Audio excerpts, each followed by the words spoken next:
శ్రీ బాల త్రిపుర సుందరి దేవి కుంకుమార్చన యాగంలో పాల్గొనండి. సర్వ కష్టాలు తొలగి శుభ ఫలితాలు పొందండి.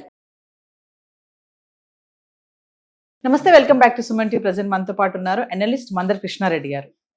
నమస్తే సార్. నమస్తే అమ్మా.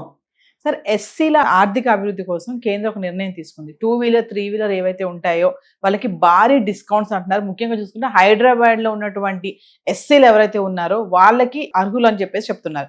ఒకసారి డీటెయిల్ గా వెళ్తే, తెలంగాణ ప్రభుత్వం ఎస్సీల యొక్క అభివృద్ధి గురించి ఆలోచించి ఒక స్కీమ్ తీసుకొచ్చే ప్రయత్నం మొదలుపెట్టి 2-వీలరు మరియు 3-వీలరు ఈ రెండిట్లో కూడా మ్యాక్సిమం వాళ్ళకి సబ్సిడీ వచ్చేట్టుగా, అంటే సుమారుగా 1 లక్ష రూపాయల వెహికల్ మనం అనుకున్నట్టయితే 10% వాళ్ళు పే చేస్తే సరిపోతుంది. మిగిలిన 90%లో కూడా అప్ టు 68% వరకు వాళ్ళకి తిరిగి కట్టాల్సిన అవసరం లేకుండా సబ్సిడీ రూపం లోపల గవర్నమెంట్ పే చేయాలని డిసైడ్ చేస్తుంది. అంటే ఇదంతా ముందే పే చేస్తుందా, లేకపోతే మంత్లీ వాడు కట్టేటప్పుడు దాంతో పాటుగా దీన్ని కూడా తగ్గిస్తుందా అనేది కొన్ని ఆలోచించాల్సిన అవసరం ఉంది. ఏదేమైనప్పుడు ప్రభుత్వం యొక్క ఉద్దేశం ఏమిటంటే జాబ్స్ క్రియేట్ చేయాలి.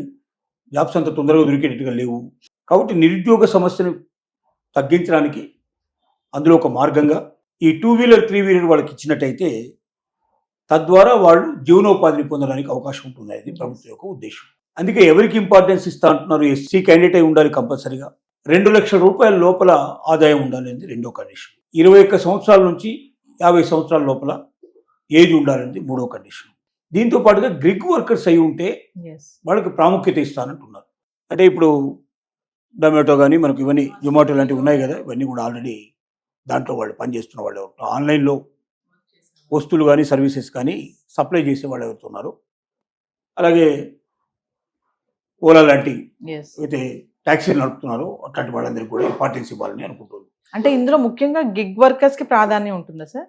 అంటే ఎక్కువ ప్రాధాన్యత, మొట్టమొదటి ప్రాధాన్యత వాళ్ళకి ఇవ్వాలనుకుంటుంది. ఎందుకంటే ఆల్రెడీ వాళ్ళు ఉన్నారు కదా, రంగంలో ఉన్నారు. వాళ్ళకి వెహికల్ లేదు, ఏదో వాడిదో వీడిదో అద్దె వెహికల్ లేదా ఇంకోటి తీసుకోవడం వల్ల దానికి మళ్ళీ రెంట్ కట్టాల్సిన పరిస్థితి ఏర్పడుతుంది. అంటే వాళ్ళకి వచ్చే ఆదాయంలో చాలా భాగం దీనికి వెళ్ళిపోతుంది. ఒకవేళ సొంత వెహికల్ ఉన్నట్టయితే వాళ్ళకి సులభం అవుతుంది. రెండోది రీపేమెంట్ కూడా చాలా సులభం అవుతుంది. వాళ్ళు ఆ ఉద్యోగంలో స్థిరపడడానికి అవకాశం ఉంటుంది.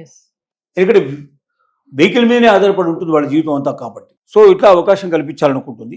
దీనికోసం ప్రత్యేకమైన ఒక వెబ్సైట్ను కూడా క్రియేట్ చేయడం జరిగింది. ఇది ముఖ్యంగా ముందు హైదరాబాదు డిస్ట్రిక్ట్ లోపల దీన్ని ప్రవేశపెడుతున్నారు. అంటే ప్రయోగాత్మకంగా హైదరాబాద్లో చూసినట్టయితే ఒక సుమారుగా ఒక 150 దాకా వెహికల్స్ 2-వీలర్ ఇవ్వాలని, ఒక 100 దాకా 3-వీలర్ ఇవ్వాలని, దీని ముందు ప్రయోగంగా చూసినట్టయితే సక్సెస్ఫుల్గా ఉంటే మిగతా జిల్లాలన్నింటిలో ప్రవేశపెట్టాలనేది తెలంగాణ గవర్నమెంట్ యొక్క ఆలోచన. అంటే నిరుద్యోగ సమస్యను తగ్గించడానికి ఒక్కొక్క మెట్టు రకరకాలుగా ఆలోచన ఉంది. దాంట్లో ఒక భాగంగా ఇది తీసుకున్నారు. కాబట్టి 24వ డేట్ అంటే చాలా దగ్గరికి వచ్చింది. వెంటనే వెబ్సైట్ ఒకసారి మనం అనౌన్స్మెంట్ చేస్తే tgobmms.cgg.government.in ఈ వెబ్సైట్లోకి వెళ్ళాలి.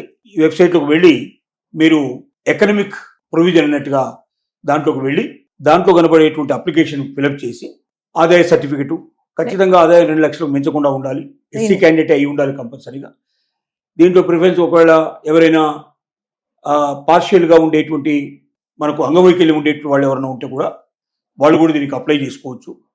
దానికి తగినటువంటి వెహికల్స్ వాళ్ళు సెలెక్ట్ చేసుకునే అవకాశాలు ఉన్నాయి. 10% వాళ్ళు అమౌంట్ పే చేయగలిగితే సరిపోతుంది. అంటే ₹1,00,000కి 10,000 రూపాయలు కడితే చాలు. మిగతాదంతా ప్రభుత్వమే చూస్తుంది. దాంట్లో సుమారుగా 68-70% వరకు ప్రభుత్వమే రిపీట్ ఇస్తుంది కాబట్టి కట్టేది చాలా నామినల్గా ఉంటుంది. 20% వాళ్ళు పే చేసుకుంటే సరిపోతుంది. వాళ్ళ వెహికల్ వాళ్ళకు ఓన్ అయిపోతుంది. డ్రైవింగ్ లైసెన్స్ కంపల్సరీగా ఉండాలి. ఆ కండిషన్ మాత్రం పెట్టారు. పర్మనెంట్ డ్రైవింగ్ లైసెన్స్ ఉండాలి. టెంపరరీ లైసెన్స్ వాళ్ళు పనికిరారు. పర్మనెంట్ డ్రైవింగ్ లైసెన్స్ ఉండాలి వాళ్ళకి. ప్లస్ గిగ్ వర్కర్స్ లాంటి వాళ్ళకి ప్రాముఖ్యత ఇస్తారు కాబట్టి ఆ రకమైన సర్టిఫికేట్లు ఏమైనా ఉంటూ కూడా దీంట్లో జమ చేసి పెట్టాలి. 2 లక్షల కన్నా ఆదాయం మించి ఉండకూడదు. ఇలాంటి కండిషన్స్ అన్నీ పెట్టారు. ఈ క్యాండిడేట్స్ అన్ని ఎవరైతే రెడీగా ఉన్నాయో అలాంటి వాళ్ళు వెంటనే ఈ వెబ్సైట్లోకి వెళ్ళి ఓపెన్ చేసుకొని దాంట్లో ఉన్న నామ్స్ అన్ని కూడా వాళ్ళు ఒకసారి చదువుకొని దాని ప్రకారంగా అన్ని సర్టిఫికేట్స్ అప్లోడ్ చేసేసి వాళ్ళు అప్లై చేసుకున్నట్టయితే ఇంటర్వ్యూకి ఏదో పిలిచి వాళ్ళని హైదరాబాద్ కలెక్టర్ వాళ్ళు చేస్తారు. ఒకవేళ ఆ వెబ్సైట్ వాళ్ళకు ఓపెన్ కాకపోయినట్టయితే అట్లాంటి ఏమైనా ఉంటే వాళ్ళు హైదరాబాద్ కలెక్టరేట్లో ఎంక్వైరీ చేసినట్టయితే పూర్తి వివరాలు వాళ్ళకి తెలుస్తాయి. ఇంకోటి హైదరాబాద్ యొక్క రేషన్ కార్డే కంపల్సరీగా ఉండాలి. అంటే ఆధార్ కార్డు కానీ రేషన్ కార్డు కానీ ఖచ్చితంగా హైదరాబాద్ ఉంటేనే దానికి ఎలిజిబిలిటీ అవుతారు. అది లేని వాళ్ళకి అవకాశం లేదు. కాబట్టి ఓన్లీ హైదరాబాద్ చుట్టుపక్కల ఉండేటువంటి వాళ్ళే ముందుగా హైదరాబాద్తో సంబంధం ఉండేటువంటి వాళ్ళు, హైదరాబాద్లో రేషన్ కార్డు ఉండేవాళ్ళు, ఆధార్ కార్డు ఉండేవాళ్ళు మాత్రమే ముందుగా దీంట్లోకి వెళ్ళాలి. ఇది సక్సెస్ అయిన తర్వాత దీన్ని అన్ని జిల్లాలకి ఎక్స్పాండ్ చేసే అవకాశం ఉంది. అప్పుడు అన్ని జిల్లాల వాళ్ళు అప్లై చేసుకునే పాసిబిలిటీ ఉంది.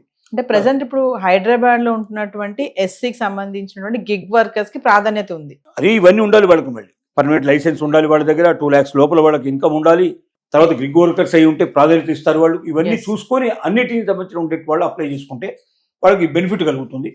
ఈ బెనిఫిట్ వాళ్ళు తీసుకొని సక్రమంగా ఉపయోగించుకుంటే మిగతా జిల్లాలకు కూడా దీన్ని ఎక్స్పాండ్ చేస్తారు.